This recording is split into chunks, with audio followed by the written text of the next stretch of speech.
আজকের ভিডিওটা প্রায় 1 মাস আগের একটা ভিডিও। অনেক আপুরে আমাকে কমেন্ট করেছিলেন যে কেন আমি পিকনিকের ভিডিওটা দিচ্ছি না, যে কোনো ব্যস্ততার কারণে আমি ভিডিওটা শেয়ার করতে পারছিলাম না। তবে আজকে পিকনিকের ভিডিওটা শেয়ার করব। প্রতি বছরে আমাদের বিল্ডিংয়ে এই পিকনিকটা হয়ে থাকে।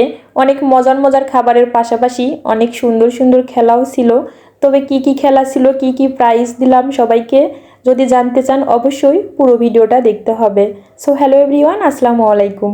আশা করি যে যেখান থেকে আজকের ব্লগটা দেখছেন সবাই আল্লাহর রহমতে অনেক বেশি ভালো আছেন, সুস্থ আছেন। পিকনিকের দিন সকালবেলা সবাই আমরা ছাদে চলে এসেছি। বাইরে এত বেশি ঠান্ডা ছিল, যেহেতু জানুয়ারি মাস ছিল। এই তো অনেক গরম গরম ধোয়া ওঠা চা নিয়ে এসেছে আমাদের পূজা আপু, তার সঙ্গে তিশা আপু টোস্ট দিচ্ছিল। আসলে সব কিছু মিলে পিকনিকটা অনেক বেশি সুন্দর ছিল। মাটির কাপে চা খেতে তো আরও অনেক বেশি মজা।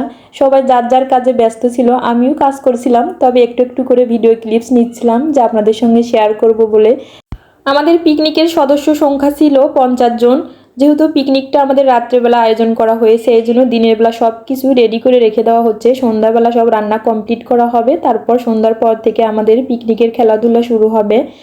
এখানে মাংসটা ম্যারিনেট করে রেখে দেওয়া হচ্ছে, নতুন আলু দিয়ে রান্না করা হবে। তারপর যেহেতু রোস্ট রান্না হবে, রোস্টের জন্য মশলাটাও রেডি করে রেখে দেওয়া হচ্ছে। সব কিছু মিলে সবাই কাজে অনেক বেশি ব্যস্ত। সবাইকে ভিডিও ক্লিপস নিচ্ছি না, যেহেতু অনেকে ভিডিওর সামনে আসতে চাচ্ছিল না, এজন্য আর কি। রোস্টের চিকেনটা জর্দার কালার এবং স্বাদমতো লবণ দিয়ে ম্যারিনেট করে রেখে দেওয়া হচ্ছে, যেহেতু বিকেল থেকে রান্নাটা শুরু হয়ে যাবে। দেখেন কি সুন্দর এসেছে কালারটা। যারা এখন পর্যন্ত আমার এই ভিডিওটি ধৈর্য সহকারে দেখছেন অথবা শুনছেন কিন্তু লাইক দিতে ভুলে গিয়েছেন, প্লিজ আমার ভিডিওটিতে একটা লাইক দিয়ে সম্পূর্ণ ভিডিওটি দেখার অনুরোধ রইল। এই তো এখন ছাদে থেকে সবাই সব কিছু নিয়ে আমার বাসায় চলে এসেছে, যেহেতু রোস্ট রান্নার দায়িত্বটা আমার উপরেই পড়েছে। আমি রোস্টগুলো রান্না করব। তাছাড়া ছাদে রান্না করার কথা ছিল, অনেক বেশি ঠান্ডা ছিল, অনেক কুয়াশা, তাছাড়া অনেক বাতাস ছিল, এজন্য ছাদে রান্না করা হয়নি। আমাদের পিকনিকটা যেহেতু শুক্রবার ছিল, এদিকে রিহানের বাবা মসজিদ থেকে নামাজ পড়ে এসে দুপুরে খাওয়া দাওয়া করে একটু রেস্ট নিচ্ছে। এদিকে আমি একটু রান্না করেছিলাম, যেহেতু রান্নাটা বিকেলের মধ্যে কমপ্লিট করতে হবে। রান্না করার সময় একটু টেনশন কাজ করছিল, যেহেতু 50 জনের রোস্ট রান্না আমি ফার্স্ট টাইম রান্না করছি, একটু টেনশন কাজ করবেই, স্বাভাবিক। তবে পাশে দাঁড়িয়ে থেকে রিহানের বাবা বলছিল তুমি পারবা, টেনশন করো না। এই তো আমি প্রথমে বেরেস্তাটা ভেজে নিয়েছি, তারপর এখন মশলাটা রেডি করে নিচ্ছি। আমি এই রোস্ট রান্নার রেসিপিটা নেক্সট ভিডিওতে শেয়ার করব। যদি রোস্টের ফুল রেসিপিটা আজকে শেয়ার করতে যাই তাহলে ভিডিওটা অনেক লং হয়ে যাবে, আপনাদের দেখতে ভালো লাগবে না। এই তো আমার রোস্ট রান্না প্রায় কমপ্লিট। এখন একটু টমেটো সস দিয়ে দেবো, বেরেস্তা ঘি সব কিছু দিয়ে আমার রোস্টটা কমপ্লিট করব। এদিকে আমি বেরেস্তাগুলো সুন্দরভাবে রেডি করে রেখে দিয়েছি, সামান্য পরিমাণে একটু চিনি দিয়ে রেখে দিয়েছিলাম। কালারটা এত বেশি সুন্দর এসেছে, অনেক ভালো লাগছিল। কিছু বেরেস্তা আমি যেখানে পোলাও রান্না করা হচ্ছে ওখানে পাঠিয়ে দিয়েছি, আর কিছু আমার রোস্টের জন্য রেখে দিয়েছি। তারপর সন্ধ্যাবেলা আমি এখন রেডি হয়েছি। সবাই যেহেতু শাড়ি পরবে, আমিও শাড়ি পরেছিলাম। বাইরে যেহেতু অনেক বেশি ঠান্ডাই, তো রিহান টুপি সোয়েটার জুতো সব কিছু পরে রেডি হয়েছে। রিহানের শরীরটা একটু খারাপ ছিল, এই জন্য আমারও মনটা খারাপ ছিল। এই তো রেডি হয়ে আমরা এখন ছাদে চলে এসেছি, একটু ভিডিও ক্লিপস নিচ্ছিলাম। এই তো প্রথমে বাচ্চাদের ব্যাং দৌড় খেলা দিয়ে খেলাটা শুরু হয়েছিল। বেশ কিছুক্ষণ খেলাধুলার পর এখন হচ্ছে একটু নাস্তা করা হবে।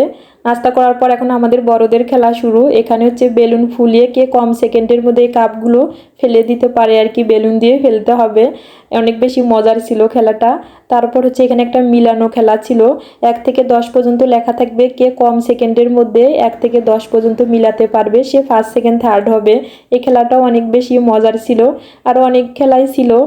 এখন প্রায় 10টা বাজে, আমি ছাদে থেকে আবার বাসায় চলে এসেছি। রোস্টগুলো হালকা একটু গরম করে তারপরে এগুলো ছাদে নিয়ে যাব, যেহেতু অনেক বেশি লেট হয়ে গিয়েছে, বাচ্চারা খেতে চাচ্ছে। আবার একটু আমি বেরেস্তা দিয়ে দিচ্ছি, তারপর এই রোস্টগুলো রিহানের বাবা ছাদে দিয়ে আসবে।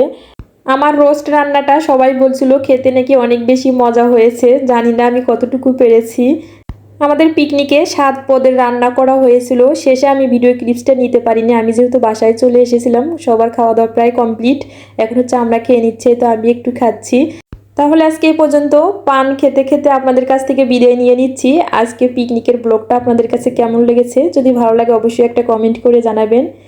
সবাই ভালো থাকবেন, আপনাদের সবার প্রতি শ্রদ্ধা এবং ভালোবাসা রইল। আল্লাহ হাফেজ, আসসালামু আলাইকুম।